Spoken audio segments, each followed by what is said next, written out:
우리는 계속해서 25장부터 17장까지 이어지는 이 하나님께서 주신 성막 설계도에 대한 내용을 함께 보고 있습니다. 오늘 본문 15절부터 이 37절에서도 계속해서 하나님께서 이 성막의 내부 구조를 어떻게 짓고 만들고 배치할지를 알려주고 계시는데요. 15절부터 25절을 보시면 하나님께서는 이제 성막을 지지하는 데 사용하게 될 48개의 널판을 어떻게 만들고 어떻게 배치할지를 알려주고 계시고요.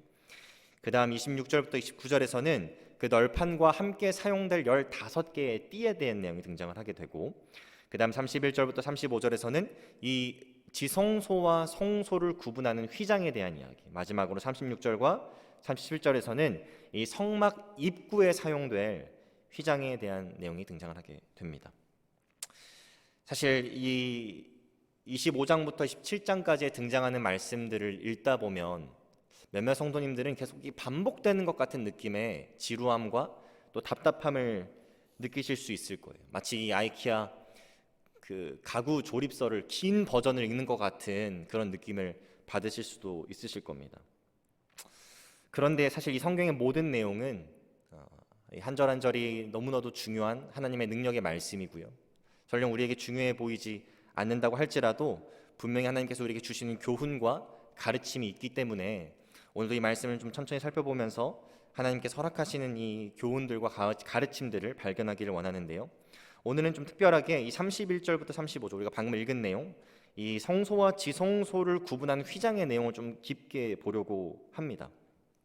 먼저 31절부터 33절의 내용을 보시면 이 하나님께서는 이스라엘 백성들에게 휘장을 만들라고 명하고 계세요. 우리 식대로 말하면 이 커튼과 같은 겁니다. 그리고 그 휘장 안쪽을 지성소로 칭하시고요, 그 휘장 바깥쪽을 성소로 구분하고 계세요. 제가 그림을 하나 준비했는데 아마 그림을 좀 함께 보시면서 보시면 이해가 편하실 겁니다. 영어로 지금 Holy of Holies라고 저 맨 위에 되어 있는 곳이 방금 우리가 읽은 이 지성소라는 곳이고요, 그 안에는 Ark, 증거궤가 있고 또 그 앞에 커튼과 같은 것이 있는데 그것이 바로 베일이라고 지금 여러분들께서 그림상으로 보시는 부분입니다. 그리고 그 앞에가 조금 넓죠. 이 Holy of Holies보다 넓은 부분이 전체가 The Holy Place, 쉽게 얘기해서 성소라는 곳입니다. 여기서 우리는 좀 간단한 질문을 하나 해볼 필요가 있는데, 왜 하나님께서는 여러분 지금 그 그림상으로 보고 계시는 Holy of Holies와 Holy Place, 즉 지성소와 성소를 굳이 구분하셔야 했을까? 출애굽기 25장으로 돌아가 보게 되면 이 질문에 대한 답을 우리가 알 수 있는 중요한 백그라운드 인포메이션을 받을 수 있게 되는데, 출애굽기 25장 22절에는 이렇게 하나님께서 말씀하고 계세요. 여기서 말하는 거기서는 이 증거궤가 놓이는 장소입니다. 여러분 증거궤가 방금 어디 있었죠? 그림상으로 아크라는 것이 지성소에 있었습니다. 쉽게 말씀드리면 지금 하나님께서는 증거궤가 놓이는 그곳, 곧 지성소에서 내가 너 모세와 만나고 속죄소 위, 이 속죄소는 증거궤를 덮는 커버 같은 거예요. 곧 증거궤에 있는 두 그룹 사이에서 내가 이스라엘 자손을 위하여 내게 명령할 모든 일을 내게 이르리라, 하나님께서 약속하셨어요. 하나님께서는 이 지성소에 하나님의 임재가 거할 것이고 그곳에서 모세를 통해서 이스라엘 백성들에게 필요한 계명들을 주시겠다고 말씀하고 계신 겁니다.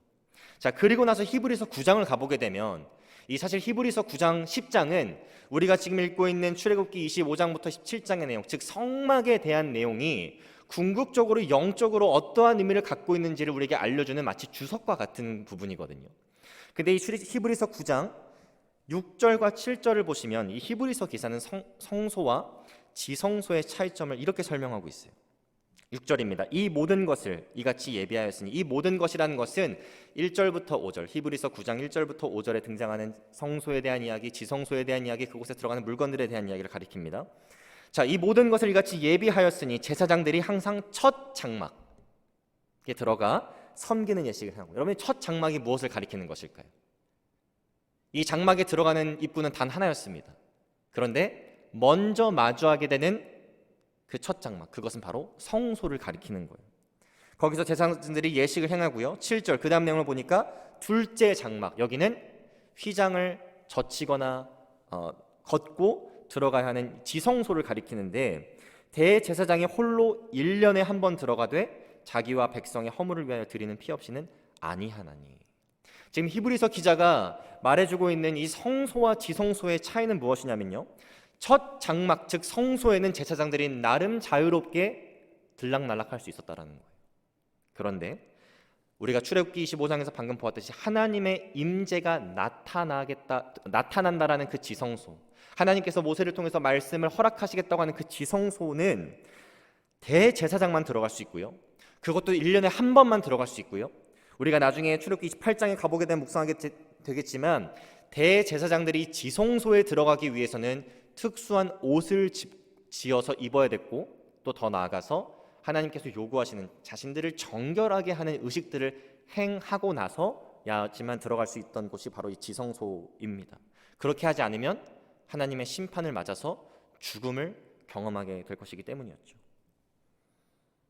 자, 이 모든 것들을 종합해보면 하나님께서 지성소와 성소를 굳이 휘장을 두시면서까지 구분하게 하신 이유, 그것은 사실 매우 간단한 것입니다. 그리고 이 지성소에 들어갈 수 있는 출입 조건을 극도로 제한하신 이유도 그와 동일합니다. 그것은 무엇이냐면 하나님께서는 악을 용납하지도 않으시고 악을 허락하지도 않으시는 거룩하신 분이신 동시에 정결함 없이는 그 하나님을 전적으로 만날 수 없다라는 그 진리를 보여주시기 위해서 이렇게 지성소와 성소를 구분하고 계신 거예요. 제가 최근에 우리 유스 한 학생이, 제가 주일날 예배를 다 정리하고 이제 불을 끄고 나가려고 하는데 갑자기 예배실로 다시 들어와서 저한테 면담 요청을 하는 거예요. 그래서 뭐 보통 학생들이 갖고 있는 고민들이 뭐 진로에 대한 고민, 아니면 뭐 이성 문제에 대한 고민이어서 뭐 그런 것 중에 하나일까 생각하고 있었는데, 갑자기 주머니에서 노트를 꺼내더니 본인이 몇 주 동안 씨름하고 있는 질문이 있어서 목사님과 꼭 얘기를 나누고 싶다고 저를 찾아온 거예요. 근데 질문이 딱 하나 적혀 있습니다. 몇 주 동안 열심히 고민한 질문인데, 그 질문이 뭐였냐면 저한테 이렇게 얘기하는 거예요. 목사님, 제가 몇 주 동안 고민해봤는데 인간은 과연 이기적인 존재일까요? 이게 질문이었어요. 인간은 이기적인 존재일까요? 제가 속으로 하나님께서 혹시 이 학생으로 하여금 죄의 문제를 생각하게 하시는구나, 이런 감사의 마음이 들면서 먼저 이 학생의 생각이 궁금하더라고요. 그래서 그럼 너는 어떻게 생각하니? 정말 인간은 이기적인 존재라고 생각을 하니? 라고 물어봤어요. 근데 너무나도 감사하게 이 학생이 이렇게 대답을 하는 겁니다. 목사님, 저는 제 삶을 보면 저는 제가 뭐 오랫동안 산 건 아니지만 정말 이기적으로 살아온 것 같아요. 하나님 앞에 너무너무 부끄럽게 살아온 것 같아요. 너무너무 그 귀한 고백을 저한테 해주었습니다. 그래서 저는 하나님께서 이것이 이 학생에게 복음을 좀 전달할 수 있는 좋은 기회를 허락하신 것이라고 믿고 이제 이 복음에 대한 얘기를 하는데, 먼저 제가 이 학생이 이런 얘기를 해주었어요. 너가 하나님 앞에 내가 참 이기적인 사람이구나, 죄인이라는 것을 깨닫는 것도 너무너무 잘한 것이고 중요한 것인데, 또 꼭 깨달아야 되는 것은 그 하나님께서 정말 거룩하신 분인 것을 너가 꼭 깨달았으면 좋겠다. 하나님께서 거룩하셔서 악을 허용하지도 않으시고 용납하지도 않으시는 하나님을 우리가 깨달을 때에 그 하나님께서 우리의 죄의 값을 물으실 것이고, 그렇게 우리의 죄의 값을 물으실 때 우리는 우리 스스로 힘으로 죄의 값을 지불할 수 없다는 것을 깨닫게 될 것이고, 그럴 때 비로소 우리의 죄의 값을 지불해 오신 예수 그리스도를 발견할 수 있게 될 거예요. 뭐 이런 이야기를 좀 길게 했지만 좀 함축해서 성도님들께 말씀드리고 있습니다. 제가 이 거룩하신 하나님에 대해서 얘기하고 있을 때 이 학생의 얼굴이 조금 어두워지더라고요. 하나님께서 너의 죄의 값을 꼭 물으실 거고 그 죄의 값을 너는 지불해야 될 거야. 여러분, 거룩하신 하나님을 우리가 아는 것이 왜 중요합니까? 제가 방금 말씀드렸다시피 거룩하신 하나님을 알아야지 죄의 값을 물으시는 하나님이심을 발견하게 되고, 죄의 값을 물으시는 하나님이시기에 우리 스스로의 죄의 값을 해결할 수 없다는 것을 우리도 깨닫게 되고, 우리의 죄의 값을 해결하시기 위해 오신 예수님을 바라볼 수 있게 되는 것이죠. 여러분, 예수님께서 이 땅에 오셔서 십자가에 매달려 죽으셔서 우리의 죄의 값을 지불하셨을 때 굉장히 중요한 사건이 하나가 등장을 하게 됩니다. 복음서에서도 이것을 기록하고 있는데요, 바로 지성소와 성소를 구분하고 있던 휘장이 위에서 아래로 둘로 갈라진 거예요. 출애굽기 26장에 지금 하나님께서는 모세를 통해서 이스라엘 백성들로 하여금 성막을 세울 때 지성소와 성소를 휘장을 둬서 구분하라고 명령하셨어요. 그런데 예수 그리스도께서 출현하셔서 십자가에서 우리의 죄의 값을 지불하시자 이 지성소와 성소를 구분하고 있던 휘장이 위에서 아래로 갈라지는 사건이 등장합니다. 이것이 무엇을 가리키는 것일까요? 극도로 제한적이었던 우리 죄인된 인간의 하나님께로 나아갈 수 있는 그 권리가 회복되어 온 것을 의미한 것입니다. 그것이 하나님과의 온전한 관계가 회복되었음을, 더 이상 제한이 없고 그것이 완벽하게 자유로워졌음을 이제 나타내는 중요한 사건이 된 것이죠. 그래서 히브리서 10장, 이 출애굽기 25장부터 17장의 주석이라고 할 수 있는 10장 19절부터 20절의 내용을 보게 되면 이렇게 히브리서 기자는 고백하고 있어요. 그러므로 형제들아, 우리가 예수의 피를 힘입어 성소에 들어갈 담력을 얻었으니, 예수 그리스도께서 오셔서 그 휘장을 위에서 아래로 둘로 갈리시기 전까지는 우리는 성소에 들어갈 수 있는 담력을 얻을 수가 없었어요. 우리 스스로의 힘으로 하나님을 온전히 만날 수 없었다라는 것입니다. 그런데 그 휘장이 위에서 아래로 갈라지면서 20절에 보니까요, 그 길은 우리를 위하여 휘장 가운데로 열어놓으신 새로운 살 길이요, 휘장은 곧 그의 육체니라. 지성소와 성소를 구분하는 그 휘장이 죄인된 우리와 하나님의 거리감을 표현하고 있는 것이라면, 이제 휘장이 갈라지고 아무런 구분이 없어진 지성소와 성소는 하나님과 우리의 관계가 회복됨을 의미하고요, 이제 그 하나님께 너무나도 자유롭게 아무런 제한 없이 나아갈 수 있게 된 것을 알려주고 있는 것입니다. 그 이전 것이 죽음과 심판을 의미했다면, 이제 구분 없어진 성소와 지성소는 생명, 산길, 하나님과 관계를 회복을 얘기하고 있는 것이죠.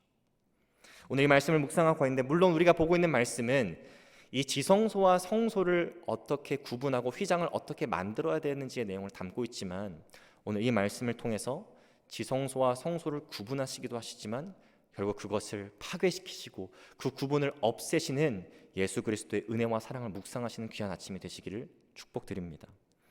두 번째로 지성소와 성소를 구분하게 하신 이유를 함께 나누고자 하는데요, 그것은 바로 하나님께서 기뻐하시는 것이 믿음이라는 것을 보여주시기 위함이었어요.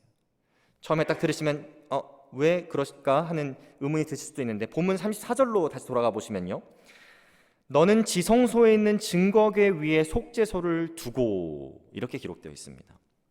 제가 아까도 잠깐 말씀드렸지만 이 지성소에 들어가는 물건 중에 하나가 이 증거궤라는 거예요. 히브리서 9장으로 다시 돌아가 보게 되면 3절과 4절에 이 증거궤 안에 세 가지 중요한 아이템이 들어감을 우리가 알려주고 있습니다. 첫 번째는 썩지 않은 만나이고요, 두 번째는 싹이 튼 아론의 지팡이고요, 세 번째는 언약의 돌판, 즉 그 십계명이 적혀있는 돌판이에요. 여러분, 이 세 가지가 공통적으로 갖고 있는 의미가 있습니다. 그것이 무엇일까요? 썩지 않는 만나, 싹 튼 아론의 지팡이, 그리고 돌판, 두 돌판입니다. 이것은 출애굽 시켜주신 하나님께서 광야 시절 가운데 이스라엘 백성들에게 하나님께서 어떠한 하나님이신지를 나타내주는 각 고유의 아이템들이에요. 그래서 만나는 공급하시고 또 필요를 채우시는 하나님을 이스라엘 백성들이 상기할 수 있는 아이템이었고요, 또 아론의 쌍난 지팡이, 이스라엘 백성들이 하나님께서 선택하신 제사장인 아론의 그 권위를 무시하고 의심하기 시작하자 하나님께서는 아론의 지팡이에서만 싹이 나게 하셔서 그 아론의 권위를 세워주셨어요. 하나님께서 이스라엘 백성들과 함께 하시고 지금 그들이 섬기고 있는 리더가 진짜 하나님의 사람을 보여주신 사건이고요, 마지막 언약의 돌판은 이제 출애굽 하시고 언약 백성 삼으셨는데 이 이스라엘 백성들이 언약 백성으로서 어떻게 살아가야 되는지를 보여주는, 하나님께서 정의로우시고 공의로우시고 결국 거룩한 하나님이심을 보여주는 그런 아이템이 바로 이 언약의 돌판이었습니다. 여러분, 제가 만약에 하나님이면요, 이 세 가지 아이템을 증거궤 안에 넣고 그 증거궤를 또 아무도 사실상 들어갈 수 없는, 대제사장도 극도로 제한적으로 들어가는 이 지성소 안에 넣는 게 아니라요, 저는 이스라엘 백성들이 가장 잘 볼 수 있는 진열대를 만들어가지고 그걸 놓을 것 같아요.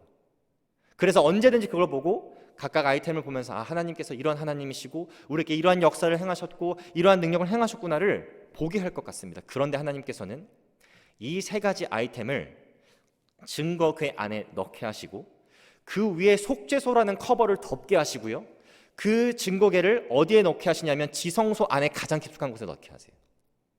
그리고 우리가 방금 읽은 것처럼 대제사장도 1년에 한 번만 들어갈 수 있고, 들어가기 위해서 수많은 의식을 거쳐야 되는 그런 곳에 이 세 가지 아이템을 두게 하십니다. 그렇다면 하나님께서는 이 이스라엘 백성들로 하여금 어떻게 하나님께서 그 이스라엘 백성들과 함께 하시고 공급하시고 거룩한 하나님이시라는 걸 깨닫기를 원하셨을까요? 그럴 때마다 지성소에 들어가서 증거계를 열고 그 아이템들을 보기를 원하셨을까? 아니면 다른 방법을 원하신 것일까요? 저는 이 히브리서 말씀을 이 구약 성경을 이해하는 데 굉장히 중요한 말씀이라고 보는데요. 히브리서 11장 6절을 보면 그 답이 여기에 나와 있습니다. 믿음이 없이는 하나님을 기쁘시게 하지 못하나니 하나님께 나아가는 자는 반드시 그가 계신 것과 또한 그가 자기를 찾는 자들에게 상 주시는 이심을 믿어야 할지니라. 하나님께서 이스라엘 백성들에게 궁극적으로 요구하시는 것은 보아서 믿는 믿음이 아니라 보지 않고도 믿는 믿음인 것입니다.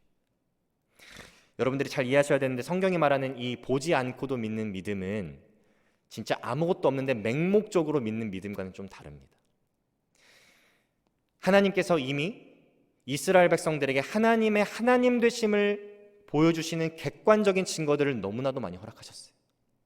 만나를 허락하셨고 아론의 싹튼 지팡이를 허락하셨고 이스라엘에게 주신 그 돌판도 허락하셨고요. 그 외에도 불기둥과 구름기둥, 출애굽 사건, 물이 없을 때 반석에서 물이 나오게 하시고 또 메추라기를 공급하기도 하셨습니다. 그런데 하나님께서 진짜 보지 않고도 믿기를 원하시는 부분은 바로 그러한 하나님의 말씀을 믿기를 원하시는 거예요. 이것은 우리 오늘날을 살아가고 있는 믿음의 사람들에게도 동일하게 적용이 되는 겁니다. 여러분, 예수님께서 이 땅에 오셨을 때 물론 그분을 직접 목격하고 그분께서 십자가에서 피를 흘리시고 물을 쏟으신 것을 보신 분들도 있을 거예요. 그리고 예수님께서 부활하셔서 승천하는 것도 목격한 자들이 있었습니다. 그런데 시간이 지나면 지날수록 마치 이스라엘 백성들이 만나를 직접 먹어본 사람들이 점점 사라지고 싹트니 아론의 지팡이를 본 사람들이 점점 사라지고 또 이스라엘 백성들에게 주신 그 두 돌판을 직접 목격한 사람들이 사라진 것처럼 예수님의 부활하심, 죽으심, 승천하심을 예수님께서 행하신 그 기적들을 직접 본 사람들이 하나둘씩 사라지기 시작해요. 그때 하나님께서 우리에게 요구하고 계신 것은 무엇인가? 바로 보지 않아도 믿는 믿음을 요구하고 계신다는 것입니다. 그래서 도마에게도 예수님 그렇게 말씀하셨잖아요. 보지 않고 믿는 것이 복되도다. 세상의 많은 사람들은 하나님을 믿지 않겠다라고 제시하는 이유 중에 하나가 바로 이 보이지 않는 하나님입니다. 하나님이 내 눈에 보이지 않기 때문에 나는 그 하나님을 믿을 수 없다라고 고백합니다. 그런데 하나님께서 요구하고 계신 것은 보지 않고 믿는 거예요. 그렇기 때문에 하나님께서는 충분한 증거들을 허락하시고 굳이 하나님께서 나타나지 않는 것입니다. 그리고 설령 하나님께서 직접 나타나셨다고 할지라도 모두가 믿게 됐냐? 그것도 아니에요. 예수님께서 이 땅에 오셨을 때 모세가 이스라엘 백성들 앞에서 하나님의 놀라운 역사를 보여줬을 때 그럼에도 불구하고 회심하지 않고 하나님을 믿지 않는 자들이 너무나도 많았다라는 것입니다. 지성소와 성소가 구분된 이유, 첫 번째로는 하나님께서 거룩한 하나님이시고요, 우리 죄악으로 가득 찬 인간이 우리 스스로의 힘으로 그 하나님을 온전히 만날 수 없음을 보여주는 것이었습니다. 그런데 두 번째는 그 지성소와 성소가 파괴되는 것도, 구분이 없어지는 것도 하나님의 뜻이었는데요, 그것이 이루어지고 실제화되는 것은 결국 믿음이었어요. 구약도 동일하고 신약도 동일한 조건이고 공식이었습니다. 결국 하나님께서 우리에게 요구하고 계신 것은 보이지 않아도 믿는 믿음인 거예요. 오늘 이 출애굽기 26장 15절부터 37절에, 특별히 우리가 31절부터 35절의 말씀을 함께 보았는데, 혹시 예배에 참여하시는 분들 가운데 이 하나님과 우리의 사이에 놓여졌던 그 휘장이 온전히 둘로 갈라져서 이제 하나님께 우리가 나아갈 수 있게 되었고 아무런 제한과 restriction 없이 나아갈 수 있게 됐다는 것을 혹시 아직도 체험하지 못한 분이 계시다면 오늘 이 아침이 바로 그 하나님과의 관계가 온전히 회복되고 그 하나님의 은혜와 사랑을 충분히 풍성하게 경험하시는 이 아침이 되시기를 축복드립니다. 그리고 이 지성소와 성소가 구분되어서 이제 아무런 제한 없이 아무런 조건 없이 하나님을 만날 수 있고 경험할 수 있는 것을 이미 체험하고 계시고 살아가고 계신 분들이 계시다면 그 하나님을 사랑하는 마음이 더욱더 깊어져서 보이지 않는 믿음을 끝까지 하나님 만나는 그날까지 hold on 하시고 수호하시는 우리 성도들 되시기를 축복드립니다. 기도하시겠습니다. 사랑하는 하나님, 감사합니다. 오늘 출애굽기 26장의 말씀, 특별히 31절부터 35절의 말씀을 통하여서 하나님께서 지성소와 성소 가운데 휘장을 두셔서 그 두 지성소와 성소를 구분하신 이유가 무엇인지를 깨닫게 하시니 감사합니다. 우리의 힘으로는 나아갈 수 없었던 그 지성소를 예수 그리스도를 통하여서 그 휘장을 둘로 갈라지게 하시고 이제 아무런 조건과 제한 없이 하나님께 나아갈 수 있게 하시고 그 하나님과 관계가 온전히 회복되게 하시니 하나님 너무나도 감사합니다. 이제 그것이 우리 삶의 실제화가 되기 위해서 보이지 않아도 믿을 수 있는 믿음, 그 믿음을 우리가 가질 수 있도록 하여 주시고 오늘 이 아침에 그 믿음이 필요한 자들에게는 그 믿음을 공급하여 주시고 그 믿음 가운데 살아가는 자들에게는 하나님의 은혜와 사랑을 기억하면서 하나님을 더욱더 사랑하고 하나님을 더욱더 신뢰할 수 있는 더욱더 굳건한 믿음을 우리에게 허락하여 주옵소서. 감사드리며 예수 그리스도 이름으로 기도합니다. 아멘.